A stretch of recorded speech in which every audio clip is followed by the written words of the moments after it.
China, we know that in China they worship Guan Yin, the god of mercy. We know there that the ruler of all gods is what whom they call Jade the Emperor. How then are their gods more superior than the gods of China or Japan? What about the Aborigines with Bani Nicha? You understand? What about the Yoruba? With Olarun. What about the Ghanaians? You understand? With Niami. What about them? What is it? What about the Peruvians? With Viracocha. What is it about Islam that believes, even the Norse gods, but then they term anything that they don't wish to believe today, they say it's a mythology. You understand? And so in one swipe, you take away the belief system. What I've done through my travels around the world, I've realized that everybody who has a belief system, something amazing happens. And it's this, that the belief systems that exist in these countries, all of them preceded Islam.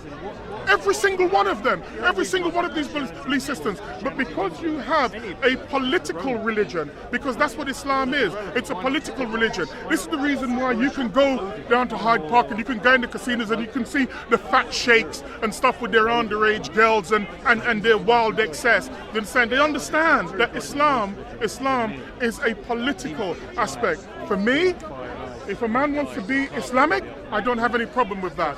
My belief, and I'll come to now, I'm henotheistic. Simply meaning this, if you have a God, you have a right to have your God. Just don't tell me that I should have it. If you study you believe one of the Indian gods, you actually have a right. I don't have a right to tell you that you shouldn't have that belief. There is only one religion that exists in this world today that says that whatever religion you have is not good enough. And then when I point out to him, did you hear what that Muslim guy said? Oh, you're just pressing repeat. I'm asking you, let's look on the micro level. If I was to meet, I'm married by the way, but if I was to meet a girl today, and I wasn't married, but I will remain married. I have to say that just in case my wife's listening. And I met a woman today, and when I met a woman today, and I met her at the bar, and I said, oh, I'm just going to the bathroom. I then come back from the bathroom, she doesn't know me, where have you been? I go, Jesus Christ, that's not someone that I'm going to stay with because it started badly, and the thing is, why take the chance? I'm not going to stay with it. But then you look at a religion, you think about this, that they make claims that no other religion makes. They say that their religion is built, they said it is perfect. How many times have you been in Hyde Park and they say, get one scholar, one scientist who can challenge one word of scripture? How many times? How many times? It's nonsensical. It's nonsensical. And I'm going to tell you why. Two things. Look at the origin of the religion, which they say is a peaceful religion. Look at the origins of it. When I mentioned about the caliphs, no Muslim wants to hear about the caliphs. They hate it. Do you know the reason why? Because just like meeting a girl for the first time who's horrendous and you want nothing to do with it, if you understand Islam and its origins, you will not have anything to do with it. Because if you say that Prophet Muhammad was perfect and he lived the perfect life, and he claimed that he got scriptures over a 23-year period in an area which was polytheistic, which took their teachings from Islam, from Judaism, from Christianity, from polytheism, and a whole range of Iranian religions. You know that over that 23-year period, they made up these religions. It was a trading port. The Kaaba, which all Muslims think is so holy, they had 360 gods which they worship there. And so when you say to a Muslim, well, hold on a minute, you say that your religion is perfect? Well, who was the baton passed to, allegedly? Abu Bakr. He lived for 2 years, he was a warlord, just like Muhammad. And they say, well, Muhammad, he was chased from his home and so on and so forth. Let me tell you this. Read up on Islamic history. One of the reasons why a lot of people lose when they debate the Muslims because they don't understand the chronology of Islam. So when you say to them, who was Umar? And you say was the second caliph. He was murdered. Ask them how he was murdered and who by, from the religion of peace. And then you had the third caliph. It was Uthman. You understand? Ask them how Uthman was murdered. In fact, go back to Umar and say, how was it that they managed to conquer so much land with their murdering hordes and then imposing two taxes? One, the jizya on the non-believers.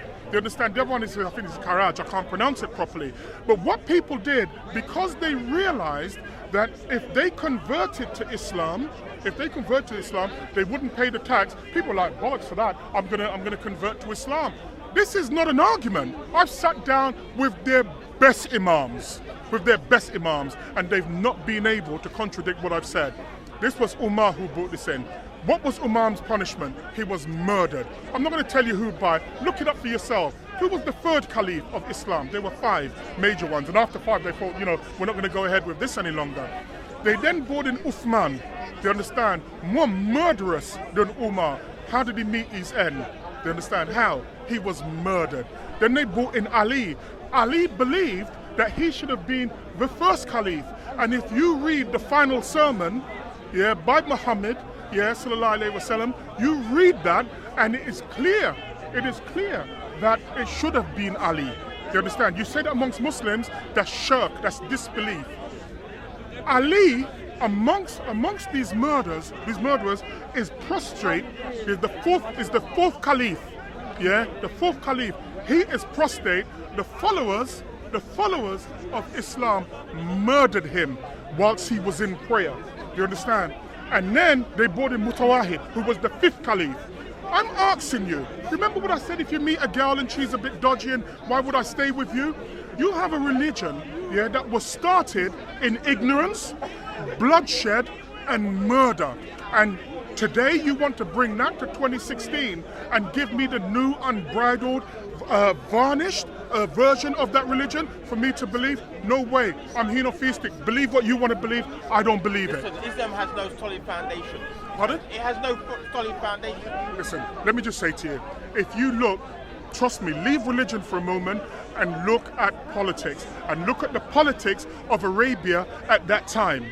There was no such thing as Saudi Arabia, by the way. That came about in 1932 with the gangster Al Saud family, where the British and the Americans under the State Department of America, the Dulles brothers, one in oil, one in the State Department, drew a line in the sand and gave it to gangster families. Now that this country is starting to say, all right, we're going to try and draw away lines between Saudi Arabia and England, with the weapons, selling them weapons. No.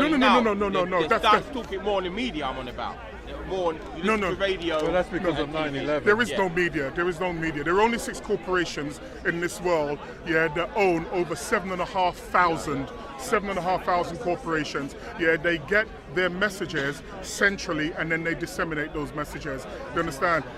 Let me tell you the very strange thing. You remember I spoke to you about politics earlier on? Saudi Arabia's #1 ally in the Middle East is who? Israel. Thank you very much. Now, you're talking about the house, people who say they have the lineage of Muhammad sallallahu alaihi wasallam, and their #1 partner in the Middle East, is who? Who are Saudi Arabia bombing today? Because remember I told you it's political. They're bombing Yemen today. Right. And when did that start? Was that in the 70s? Pardon? 1970s. Let me tell you when that started. That started 1,400 years ago under King Ahara. I think it's King Ahara. Do you understand? Who was the king of Yemen and refused to succumb, to the Quraysh and the Mohammedans. Do you understand? And so what they did, they went to war against Yemen. Just like today, you have those who are against the teachings of Abdul Wahhab and Wahhabism. Do you understand? You've seen. It's extreme Islam. Well, hold on. There's no such thing as extreme Islam. You only have Islam. Okay. Do you understand? But I'm telling you, if you look at the teachings of Abdul Wahhab, for example, and you look at what they have done and what they are doing now, I'm asking you, are they at war today with Iran? Yes or no? Yes, they are. And why are they at war with them? Why is Saudi at war with Iran today? Principally, why are they at war with sections of Lebanon today? You want me to tell you why? Because they say that they are Shia. Do you understand? And as a result of that, they believe they should be obliterated. Did you hear what that Muslim said to me? They're not Muslims. They're not Muslims.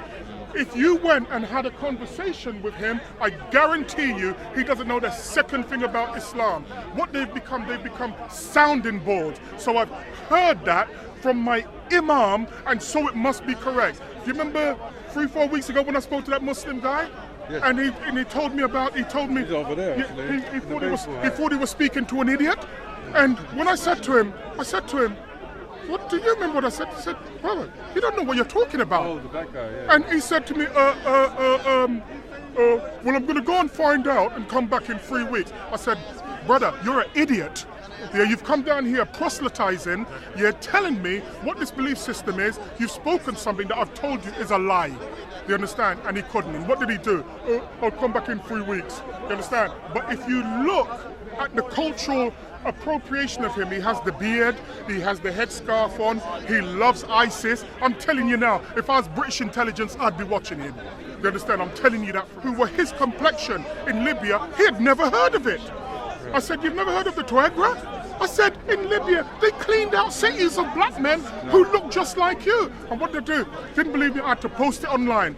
And what did that man, I've forgotten his name, in Libya, when they said to him that you're dealing in genocide, he said, I am happy to use that word.